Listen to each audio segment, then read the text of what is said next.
Eu só vou ler 2 versículos e fazer os comentários depois.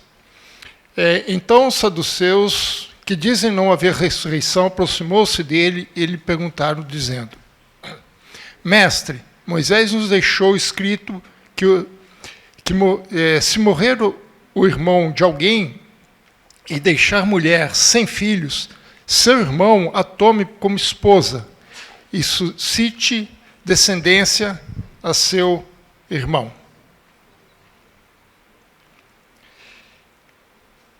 Esse é o início de uma conversa que Jesus tem com alguns grupos que faziam parte do Sinédrio na época de Jesus. Havia o Sinédrio era composto por basicamente 4 grupos. O grupo maior era o dos fariseus, que era um grupo que Paulo, inclusive, fazia parte. O segundo grande, que era o grupo maior, e o povo se identificava muito com os fariseus. O segundo grupo era os saduceus. Os saduceus, em Marcos, ele quase não aparece. Esse grupo vai aparecer mais no Evangelho de Mateus. E esse é o segundo grupo que se apresenta a Jesus. No primeiro, hoje de manhã, o pastor Fernando ministrou sobre a discussão entre os fariseus e Jesus.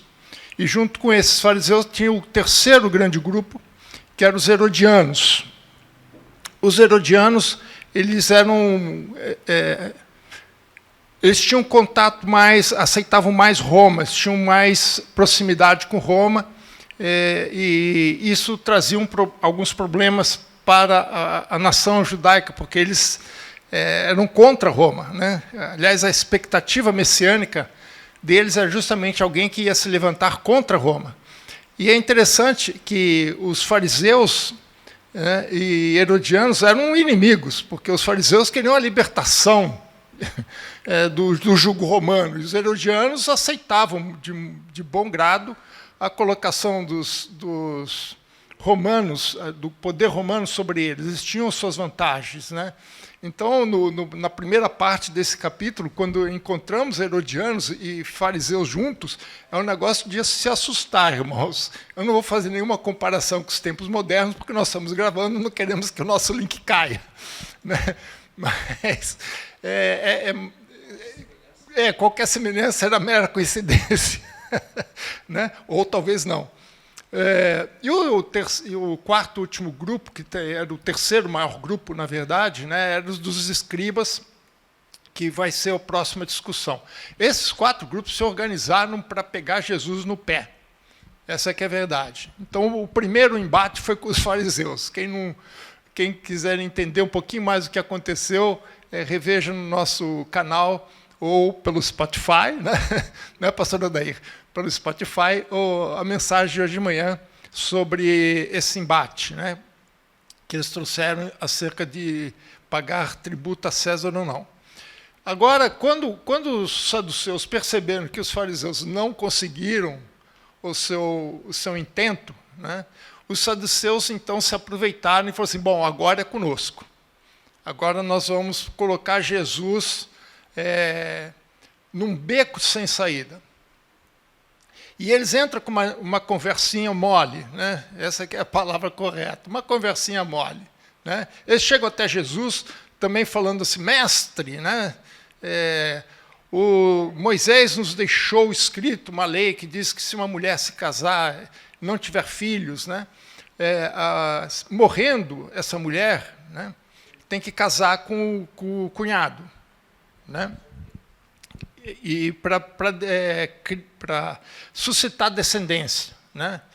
Agora, para a gente poder entender essa questão, porque depois eles vão contar uma historinha muito mal contada, muito mal elaborada, nós precisamos entender quem eram os saduceus. Como eu disse, era o segundo maior grupo. A palavra saduceu vem do hebraico tzadok, que significa justo. Alguns teólogos, eu não sou muito partidário disso porque não temos muita evidência, dizem que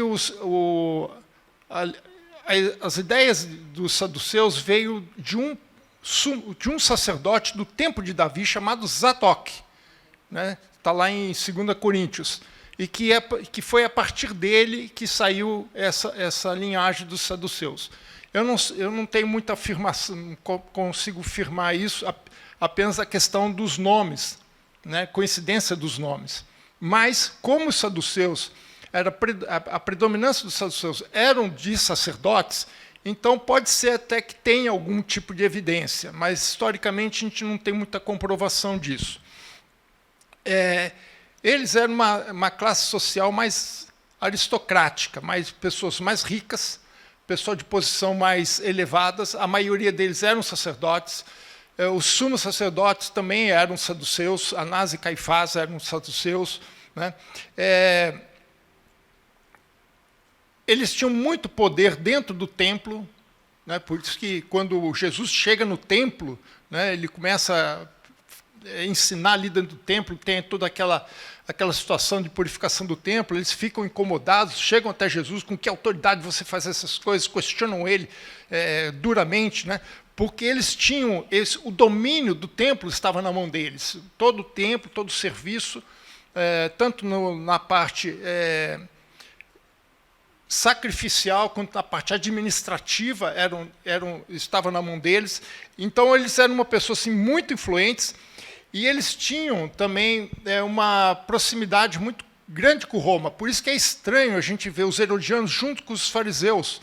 Seria mais natural serem junto com os saduceus. Até porque, nessa época, Roma é quem definia quem era o sumo sacerdote. Por isso que quando a gente lê na Bíblia, fala, naquele ano, o sumo sacerdote era Caifás. Por que naquele ano? Porque quando Roma queria, podia trocar. Né? Então, já não era mais aquela, segundo a lei de Moisés, que vinha pela dinastia de Arão. Então, se fosse um levita, estivesse ali... Então, havia muito conchavos entre os governantes romanos e os sacerdotes para definir quem que era sacerdote. Imagina, Anás era sogro de Caifás, né? Então a coisa ficava tudo dentro da família. Agora, o que é importante aqui também é o seguinte, eles tinham uma certa rivalidade com os fariseus, né?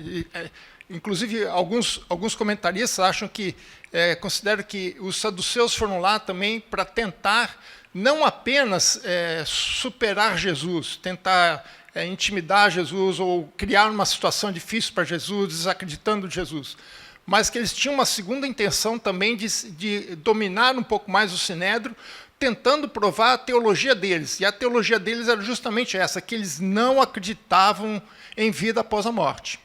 Essa era uma das principais considerações em relação à teologia deles. Então, nisso eles rivalizavam com os fariseus. Eles só consideravam a única palavra autoritária, com autoridade para eles, era a palavra escrita, o que os judeus hoje chamam de Tanakh, né? Que são as 3 visões bíblicas, né? Torá, Nabiim, Ketubim, né? Que são as 3 visões. As leis de Moisés, os escritos e os profetas, só. Né? E mesmo assim, dessas 3, a mais importante de todas era as leis de Moisés. Essa aí era o máximo, é a única coisa que eles aceitavam. Toda a tradição oral, a Mishnah, eles recusavam, o que era muito forte, né, entre os fariseus. Então, eles recusavam tudo isso. E, por conta disso, eles também recusavam toda a doutrina de ressurreição de mortos. Eles não acreditavam em vida após a morte. Eles acreditavam que morreu, acabou, não tem mais nada. Né? Não tinha imortalidade da alma, não acreditavam na existência de anjos, de demônios, essas coisas todas, eles não acreditavam. Né? E, portanto, como consequência, também não acreditavam em juízo após a morte. Se não tem ressurreição, não tem juízo após a morte. Então, isso tudo para eles ficava fora. Veja comigo, em Atos 23, 7. Essa foi uma situação que Paulo estava no Sinédrio, ele foi julgado quando foi preso ali pelo Sinédrio, e como Paulo era fariseu, ele sabia como é que se compunha ali no Sinédrio. Quando ele foi preso, ele, para poder tentar escapar daquela armadilha que eles fizeram, Paulo jogou exatamente essa teologia no meio deles. Ele falou assim, olha, eu estou sendo preso porque eu estou pregando a ressurreição dos mortos. E é só lembrar que ele foi preso no templo, portanto, possivelmente ele foi preso por mando dos saduceus. Então, veja que Paulo fala, que Lucas deixa relatado, né? Quando Paulo fala isso, né? Atos 23, 7 e 8. Dita essas coisas, essas palavras, levantou-se grande dissensão entre os fariseus e os saduceus, e a multidão se dividiu, pois os saduceus declaram não haver ressurreição, nem anjos, nem espíritos, ao passo que os fariseus admitiam todas essas coisas. Então, o que ele fez? Ele colocou o Sinédrio em confusão por conta dessa teologia. Veja que eles falam que houve uma dissensão e houve uma multidão de divisão. Quer dizer, foi um alvoroço todo por conta dessa divisão. Então, quando os saduceus se aproximam de Jesus com esse argumento, eles não queriam só pegar Jesus, mas eles também queriam pegar os fariseus, por conta dessa história. Os saduceus, eles não duraram muito tempo. Com a queda de Jerusalém, do templo, na verdade, né? Com a queda do templo no ano 70, a linhagem dos saduceus, o pensamento saduceu desapareceu. A única coisa que permaneceu mesmo foi o pensamento farisaico, que é o que influencia, né? Paulo era fariseu, e a teologia nossa é baseada na teologia dos fariseus. Eu estou falando só da base teológica, não estou falando dos usos e costumes teológicos deles, né? Da Mishneh Torah e coisa e tal. Eu estou falando da base, né, fundamental da fé cristã, é baseado na teologia dos fariseus, não os dos saduceus. Jesus nunca combateu essas questões com os fariseus, mas com os saduceus, sim. Então, não é à toa que os saduceus, quando se aproximam de Jesus, vêm falar sobre ressurreição. E eles usam esse argumento, né? Olha, primeiramente ele falou assim, olha, Moisés, né, primeiro começa assim, mestre, né? Assim como os fariseus, eles também foram bem sarcásticos, né? Eles queriam pegar Jesus no pé. Ele falou assim, é mais ou menos como se ele estivesse falando assim, bom, já que você é mestre mesmo, vamos ver se você sabe se é bom mesmo. Vamos ver se você entende mesmo de teologia. Mas o fundamental que eles queriam era pegar Jesus de um jeito que ele passasse vergonha diante do povo, que ele passasse por tolo. Então, eles iam fazer um argumento falacioso para tentar pegar Jesus, né, nesse contrapé. Então, eles já começam com esse negócio. Mestre, você que é o bambam no assunto, vamos lá, vamos discutir aqui, né? Então, se eles conseguissem isso, eles já tinham essa grande vitória. A segunda coisa que é importante aqui, né, é que eles usam Moisés. Né? Eles usam Moisés. Né? E se uma doutrina não puder ser defendida pela lei de Moisés, então eles rejeitavam. Então, por isso que eles usam a lei de Moisés. Porque, na verdade, irmãos, a historinha que eles podiam contar outra história, né?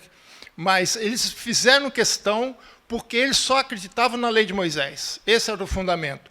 E a lei de Moisés que ele cita é Deuteronômio, capítulo 25, versículos 5 e 6.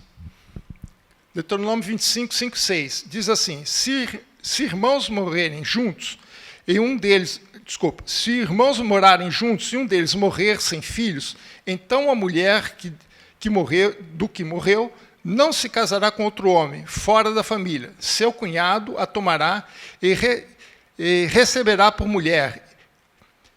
E exercerá para com ela a obrigação de cunhado. Isso é chamado lei do levirato. Né? Lei do levirato. Levir em latim, não em grego, mas em latim significa cunhado. Então, lei do levirato é a lei do cunhado. Né? O cunhado tinha que casar com a viúva do irmão. O primogênito que lhe der será sucessor do nome do seu irmão falecido, para que o nome deste não se apague em Israel. Então, o objetivo dessa lei era que aquela família permanecesse dentro da família de Israel. Então, o cunhado casaria com a cunhada, né, com a viúva, e o primeiro filho não seria considerado como dele, seria considerado do irmão. Então, essa criança herdaria tudo do irmão e permaneceria como se fosse do irmão. Essa lei não era nova, não foi a Bíblia, não foi Moisés que inventou. E se depois, se os irmãos quiserem, por curiosidade, ler Gênesis 38, nós vamos ver esse caso, principalmente no versículo 8, ele fala especificamente sobre isso, é o caso de Tamar e Judá. Né? Judá tinha 3 filhos, o mais velho, casou, não morreu sem filhos. O segundo filho dele casou com ela, mas ele também morreu, aí foi para o 3º filho, mas aí a história continua, né, mas para um outro momento, né, porque a história é longa. Então, a questão do levirato era algo antigo, né, que a lei de Moisés simplesmente regulamentou como é que deveria ser feito. Então, eles começam assim, usando a lei de Moisés para poder alicerçar uma teologia que eles estavam querendo afirmar. E aí eles contam uma historinha. A história é de uma mulher para 7 maridos. Então ele começa a história lá no versículo 20. Ora, havia 7 irmãos. O primeiro casou e morreu sem deixar descendência. O segundo desposou a viúva e morreu, e também sem deixar descendente. E o terceiro, da mesma forma. E assim os 7 não deixaram descendentes. Por fim, depois de todos, morreu também a mulher. Na ressurreição, quando eles ressuscitarem, de qual deles será ela a esposa? Porque os 7 a desposaram. Meus irmãos, essa mulher era complicada, né? A viúva negra. Casou com 7, morreu os 7, ela foi a última a morrer. Né? Coitado, eu fico pensando no sogro dela. Poxa, a sogra, né? Você matou meus 7 filhos. Que historinha mal contada, né? Mas o fato é o seguinte, irmãos, ele poderia ter contado uma outra história para argumentar, né? Ele poderia pegar qualquer mulher que tivesse ficado como Ruth, ficou viúva, casou de novo, né? Não precisava contar uma história tão dramática como essa. Mas a gente vai perceber como era a questão, né? Por que ela é mal elaborada, né? Mal trabalhada. Mas a questão que eles colocam para Jesus era essa, né? Quando ressuscitar, né? Como é que vai ser? Eles acreditavam em poligamia. O problema não era poligamia, era poliandria. Poliandria é o inverso da poligamia. Poligamia é um homem com várias mulheres. Porque, como ele fala da cunhado, o cunhado podia estar casado com outra mulher. Ele podia ter uma segunda esposa, uma primeira esposa. Então, seria uma segunda esposa. Então, a poligamia, aqui, nesse tempo, estava tudo bem. O problema é a poliandria, é uma mulher com mais de um marido. Né? Esse que era o grande problema. Né? Por isso que ele falou assim, na ressurreição, de quem será a esposa? Ela vai ser a esposa de quem? Né? O propósito da pergunta era tentar provar, né, que a gente chama, isso é uma técnica muito usada em matemática, chamada provar por absurdo. Provar absurdo é o seguinte, você tem uma afirmação que você diz que é verdadeira, né? Mas você não consegue provar de forma direta. Então, o que você faz? Pega essa afirmação e nega a afirmação, faz o inverso, diz que ela é falsa. E, a partir daí, você prova que você chega num absurdo. Por isso que é chamado prova por absurdo. Isso é muito usado em matemática. Então, quando você chega no absurdo, você fala assim, bom, se a negação está errada, então a afirmação está correta. Okay? Era mais ou menos isso que eles estavam querendo fazer. Ou seja, eles queriam provar a impossibilidade de ressurreição reduzindo ao absurdo. Dizendo, olha, se acontecer a ressurreição, olha o absurdo que vai acontecer. A mulher vai ressuscitar e vai ter 7 maridos. Como é que isso? Isso é um absurdo. Para eles era. Né? Para isso... Era algo que não fazia sentido, porque o argumento era o seguinte, quando os mortos ressuscitarem, essa mulher teria 7 maridos.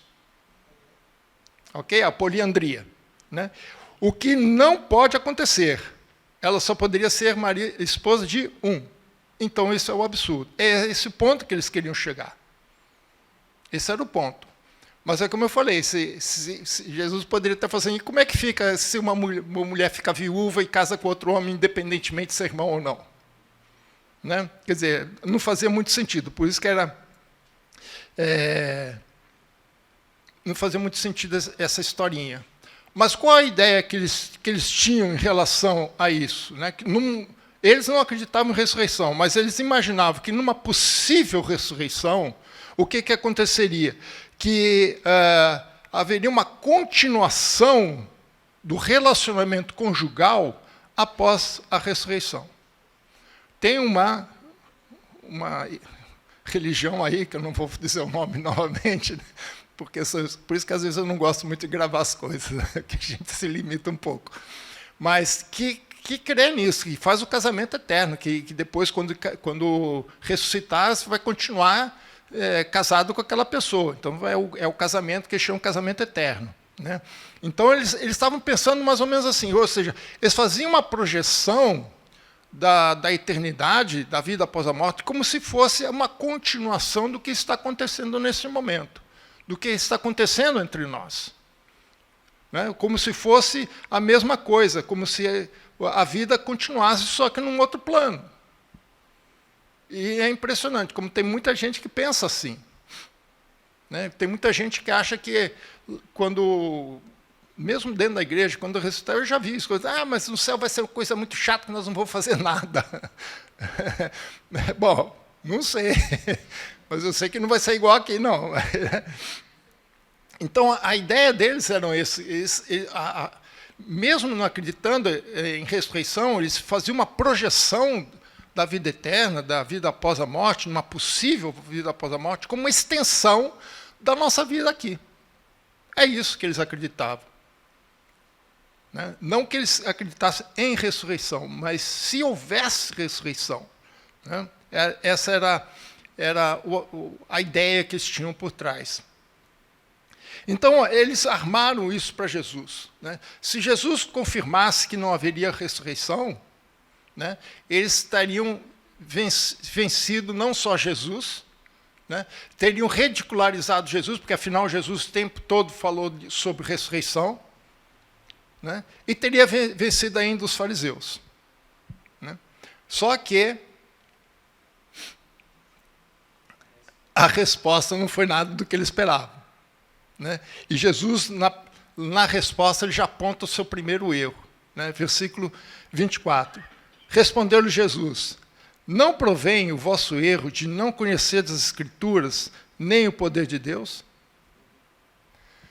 Meus irmãos, se eles foram sarcásticos com Jesus, tentando colocar Jesus num beco sem saída, Jesus foi irônico com eles.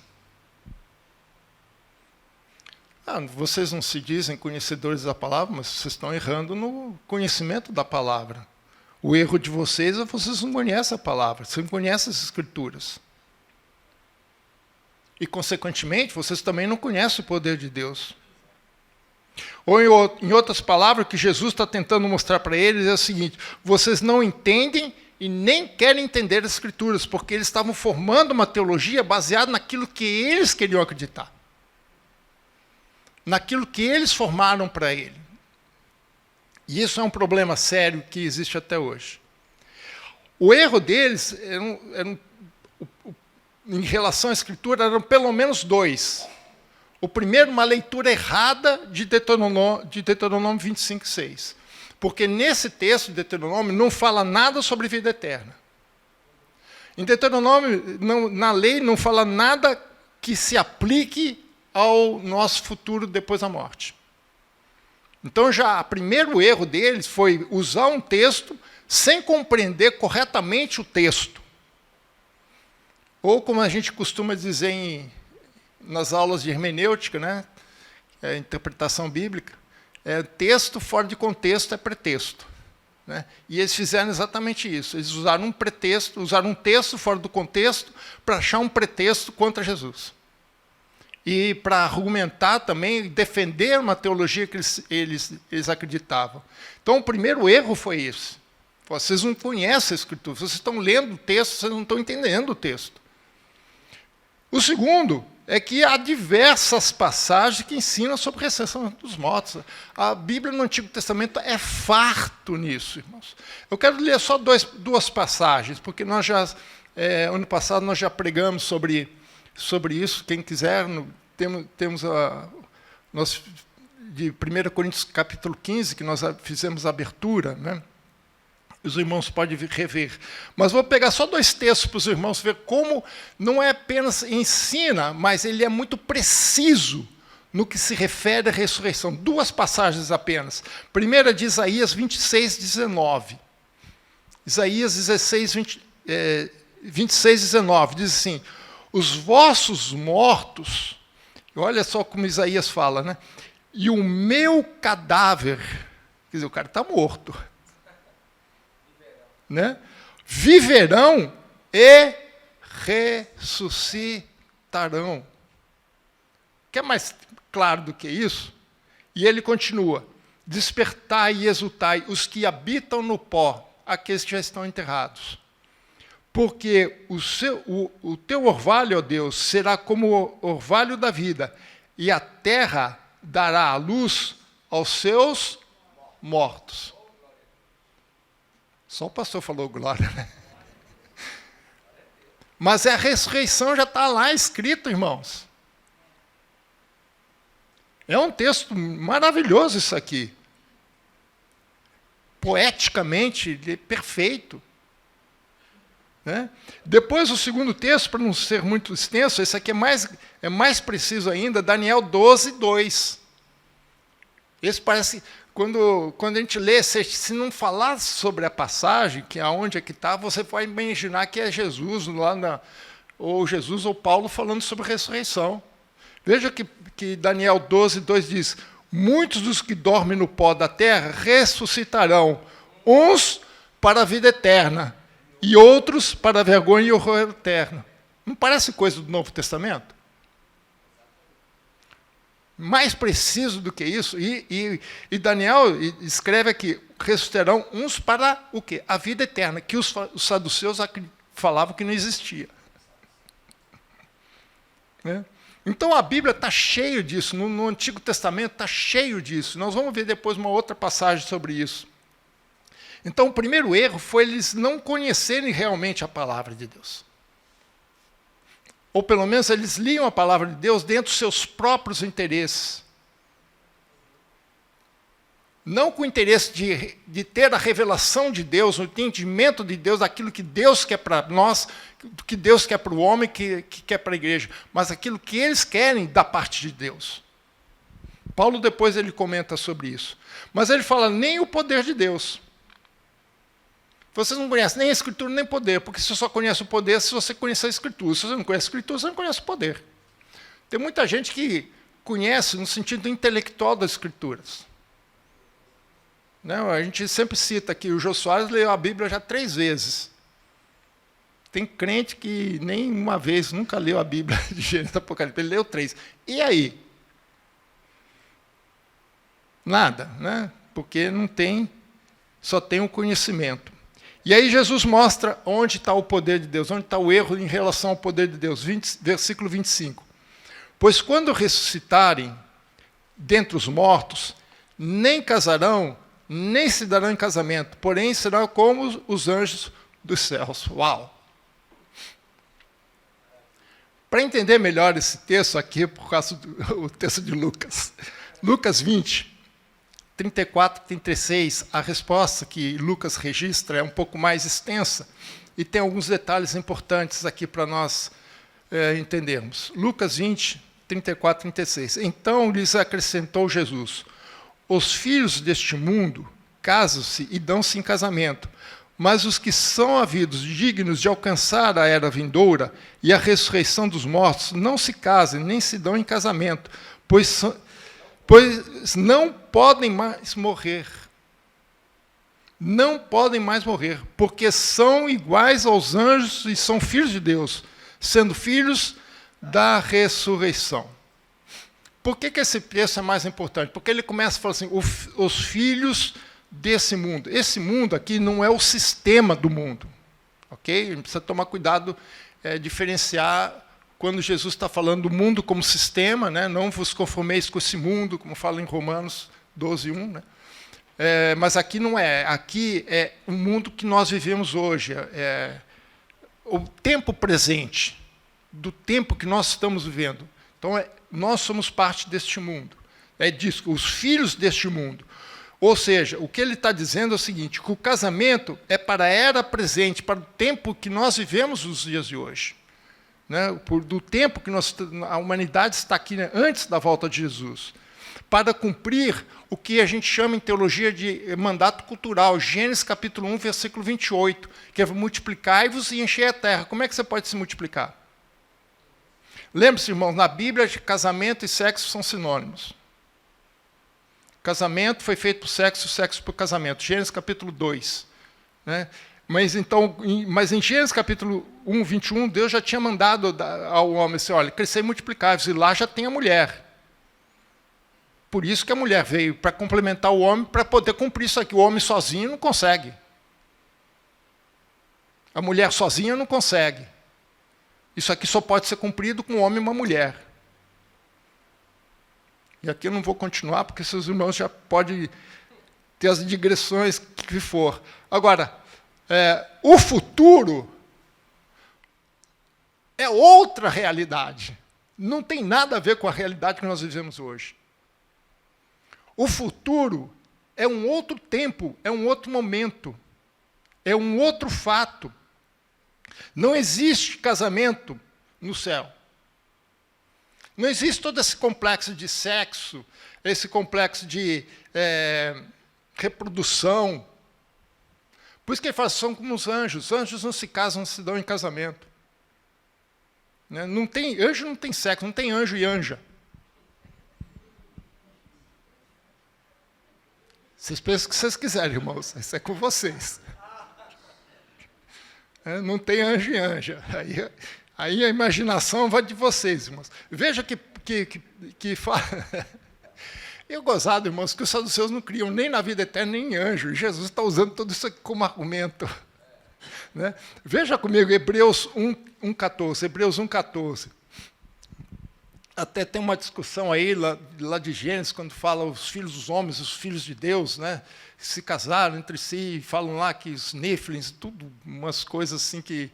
umas imaginações longas, né, dizendo que os anjos tiveram relações sexuais com as mulheres, porque achavam elas bonitas. Meu irmão, anjo não tem corpo para ter sexo, irmãos. Veja que Hebreus fala aqui, 1,14. Não são todos eles os anjos. Aí depois, para entender que é o anjo, você vê versículo 13, né? Porque no 13 que ele fala dos anjos. No 14 é a complementação. Não são todos eles, os anjos, espíritos e ministradores. Espírito tem corpo, irmãos? Não tem. Ah, mas pastor, mas e Abraão lá, não foram anjos? Lá com Ló? Aquilo é uma epifania. A gente tem epifania e teofania. Teofania é quando é o próprio Jesus, antes da encarnação, ele se apresenta. Como foi Jesus, estava junto com Abraão. Mas tinha dois anjos, esses anjos são chamados de epifania. Teos, né, é Deus, é divindade. Então, teofania é a aparição de Deus. Fainó, né, é a aparição. Daí que vem a palavra fantasma, fantasia, fantástico, mesmo radical. Então, epifania são anjos que se apresentam em forma humana para poder ter contato conosco. Paulo mesmo fala que muitos receberam anjos em casa e nem sabiam. Né? Mas aí é uma epifania. O anjo não tem corpo, ele tem corpo celestial, espiritual, que nós lemos aqui na introdução, no 1 Coríntios 15. Há corpo natural e há corpo espiritual. Ali Paulo deixa isso claro. Então, anjos não têm são espíritos, não têm corpo. Eles não têm como fazer sexo. Isso é para nós, no tempo presente, para que, enquanto nós estivermos aqui, cumpramos a missão que Deus deu em Gênesis capítulo 1, versículo 28. Por quê? Porque nós somos mortais. A espécie humana tem que se perpetuar. Quando chegar a vida eterna, irmãos, acabou isso, a morte morreu. Não vai precisar mais. Não tem mais sentido. Não tem mais propósito o sexo. O casamento não tem mais razão de existir. Ele é para nosso tempo presente. Por isso que eles não podem mais casar, porque é eternos. não tem mais propósitos, né? Veja que Paulo fala em 1 Coríntios 7, 39. 1 Coríntios 7, 39. Só uma frase aqui já mata o assunto. Ele diz assim: a mulher está ligada enquanto vive o marido. Enquanto vive o marido, ainda faz sentido caminhando. Morreu, acabou. Não tem mais casamento depois da morte. Acabou. O casamento termina com a morte. Por quê? Porque ela é feita para o nosso tempo presente, para aquilo que nós estamos vivendo hoje. Lá no céu, irmãos, não vai ter mais casamento. É uma outra realidade. É uma outra realidade, irmãos. E o erro dos saduceus era não ver que Deus tem poder para criar uma nova realidade. Assim como Ele criou a nossa realidade que nós vivemos hoje, Deus também tem o poder de criar uma nova realidade que vai muito além do que nós pensamos.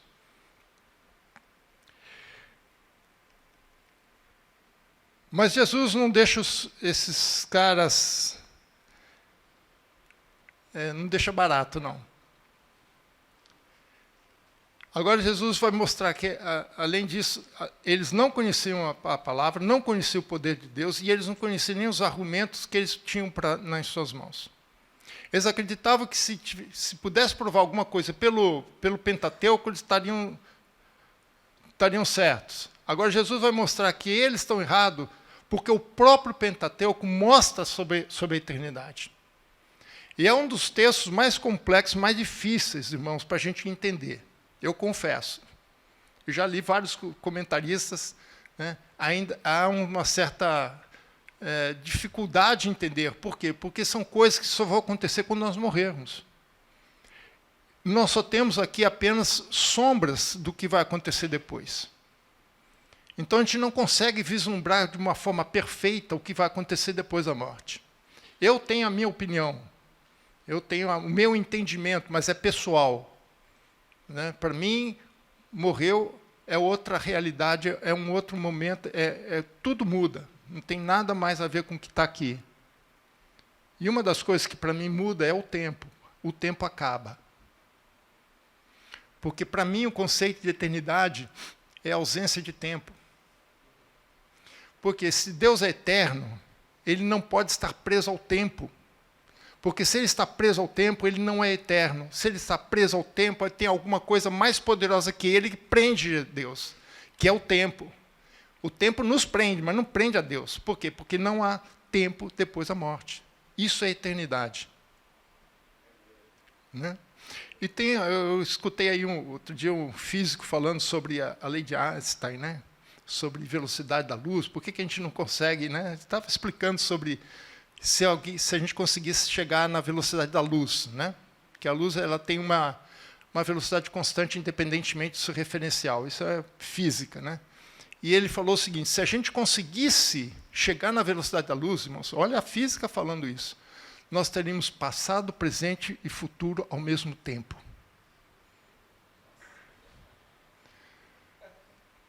E depois diz que... Né, bom, a física falando isso, irmãos, ateus falando isso. Se chegarmos na velocidade da luz, o tempo para. Então a física explica a eternidade. É que nós não temos essa compreensão, né? Mas... Aí Jesus vai argumentar, versículo 26 e 27. Esse aqui é a cereja do bolo. Se você não gosta de cereja, é o morango do bolo. Versículo 20. Tem gente que não gosta de cereja, né? Então vai morango. Na irmã Fátima. Versículo 26 e 27. Quanto à ressurreição dos mortos, primeiro ele argumentou o erro deles. Agora ele vai mostrar a ressurreição dos mortos, provar a ressurreição dos mortos. Né? Então, quanto à ressurreição dos mortos, não tendes lido no livro de Moisés, no trecho referente à sarça, como Deus lhes falou: eu sou o Deus de Abraão, Deus de Isaac, Deus de Jacó. Ora, ele não é Deus de mortos, mas de vivos. Laborai-vos em grande erro. Meus irmãos, eu podia dormir sem essa. Confesso. Se eu fosse um saduceu, estivesse ali no meio, eu saía de fininho. É a francesa, né? Sai, né? Veja, Jesus tem um tom irônico aqui também com eles. Vocês não estão falando da lei de Moisés? Então, vocês nunca leram lá? E ele não dá apenas aonde está, mas ele dá a passagem, a situação. Olha, no caso da sarça ardente, Êxodo capítulo 3. Êxodo capítulo 3, versículo 6. Quando Deus se apresenta, mas aí também é uma teofania, não como pessoa, mas como fogo que não consome a sarça, também é uma teofania, uma apresentação de Deus. A sarça não se queima, Moisés fica assustado, porque a sarça pegar fogo é normal até hoje, né? Incêndios espontâneos, que eles chamam. O problema é que ele ficou lá vendo e a sarça não queimava, ficava lá o tempo todo, e a sarça inteira. Aí que ele achou, opa, tem alguma coisa estranha. Aí quando ele se aproxima, então Deus fala com ele, né? Então ele está usando o próprio Pentateuco contra eles. Vocês nunca leram? Vocês nunca leram a lei de Moisés? Vocês nunca leram o que fala lá na situação da sarça? Que ele fala assim, eu sou, né, Deus de Abraão, de Isaac, de Jacó. Né? Veja só, ele não fala assim, eu fui Deus de Isaac. Ou eu era Deus de Jacó. É tempo presente. Irmãos, é muito comum usar um aspecto, é mais um modo verbal que a gente chama presente histórico. Presente histórico é quando você fala de um fato passado, mas usando o tempo presente. Aí você fala, então aqui pode ser um presente histórico? Não pode, por um simples fato. Porque quando ele fala eu sou, o verbo ser é um verbo de ligação, ele não é um verbo de ação. O tempo histórico só vale para verbos de ação, não para verbos de ligação.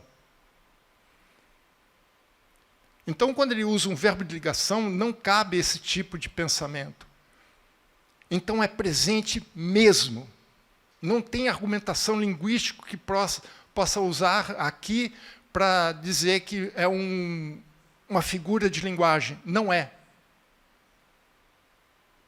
Ele fala claramente, eu sou, e não eu era, ou eu fui. Para isso, o fato dele usar o tempo presente indica que, para Deus, eles estão vivos.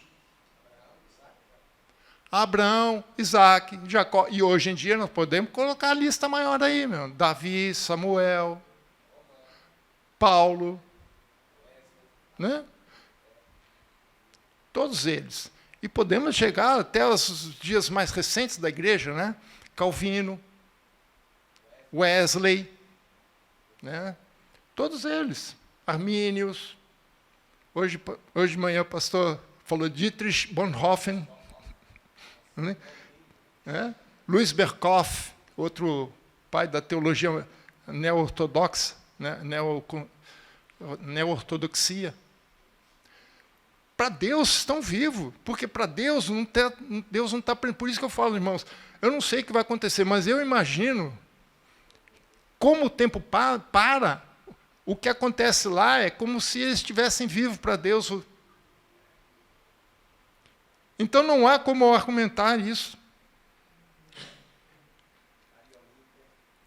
Maria Olímpia, né? Tantos outros, né?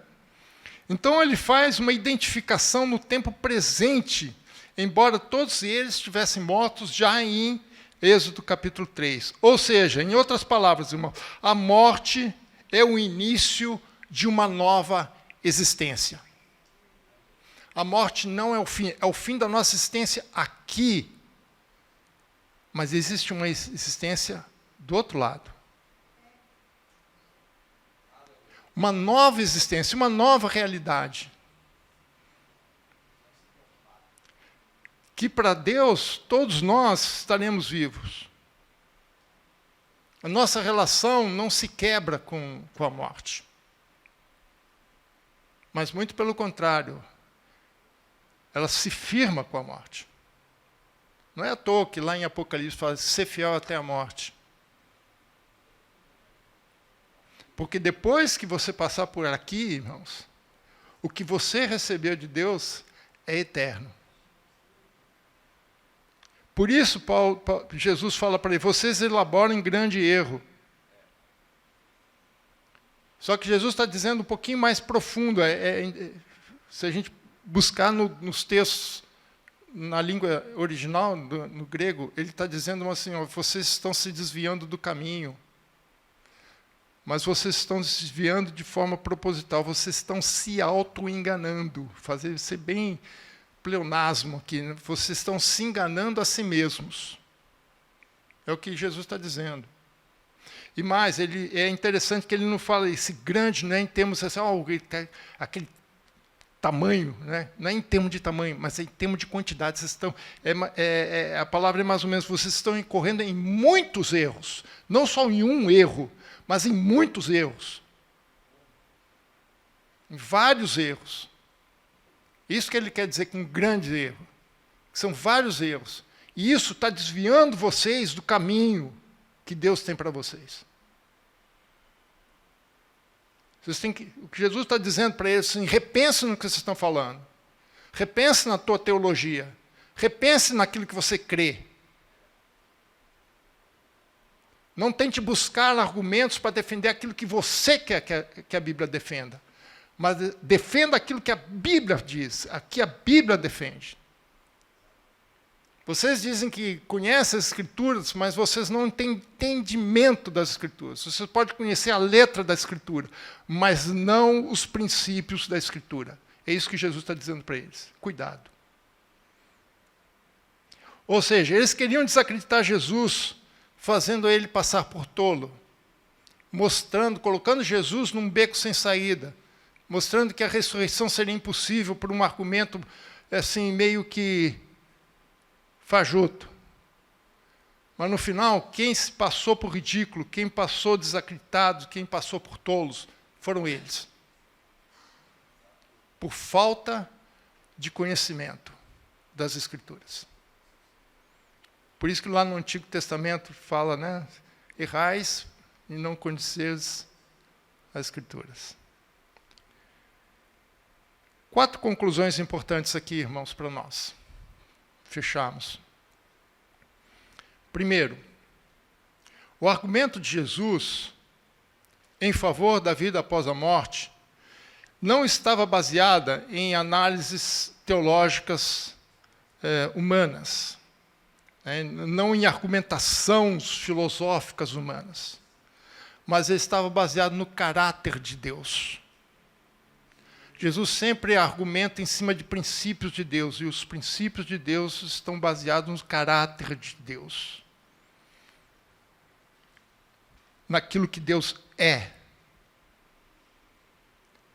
Esse foi o primeiro erro que eles cometeram, que Jesus não cometeu, que Jesus colocou as coisas dentro da argumentação correta. Nós temos que olhar para o caráter de Deus.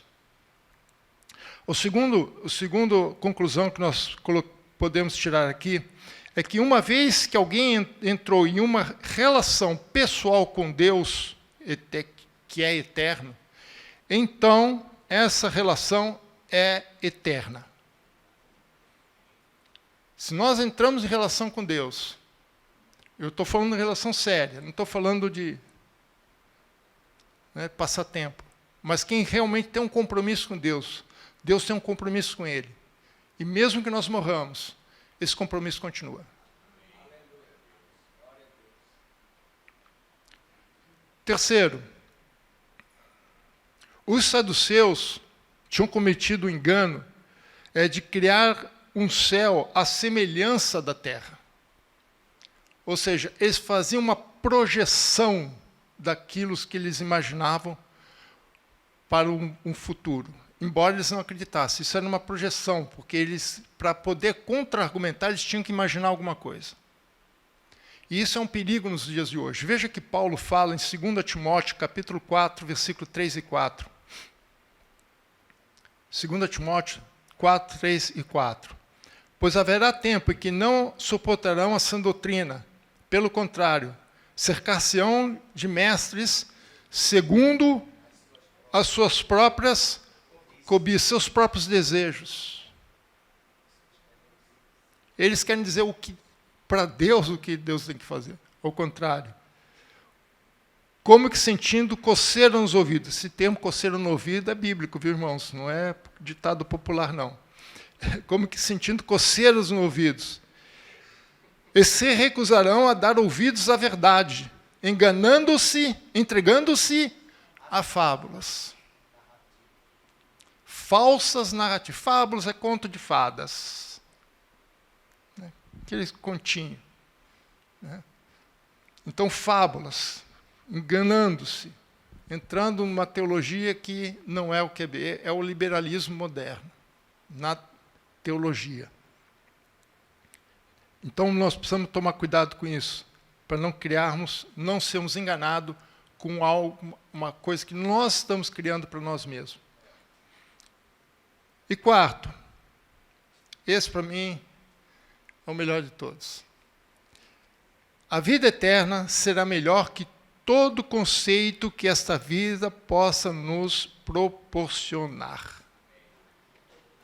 Paulo, lá em 2 Coríntios 12, 4, ele fala que ele conheceu um homem, que possivelmente foi ele mesmo, que ele foi até o terceiro céu, e ele ouviu palavras inefáveis. Inefáveis é que não se tem como pronunciar, não tem como explicar. Sabe, não dá para explicar.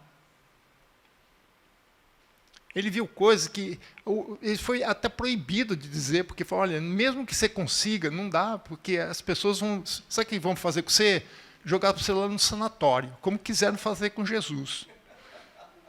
Nós lemos aqui em Marcos, os parentes dele achavam que ele estava louco. Imagina se essa história viesse à tona aqui, que dizer o que ele viu lá. Somos loucos. Somos loucos. Então, o que Deus tem preparado para nós não tem comparação. Pode esquecer tudo que nós estamos vendo aqui. Por isso que Paulo falou, a nossa leve e momentânea tribulação não há de se comparar com aquilo que Deus tem preparado para nós. A eternidade é outra história. É outra realidade. Amém? Para terminar, eu quero que os irmãos se levantem e vamos ler juntos 1 Coríntios 2,9. Eu já citei isso hoje de manhã.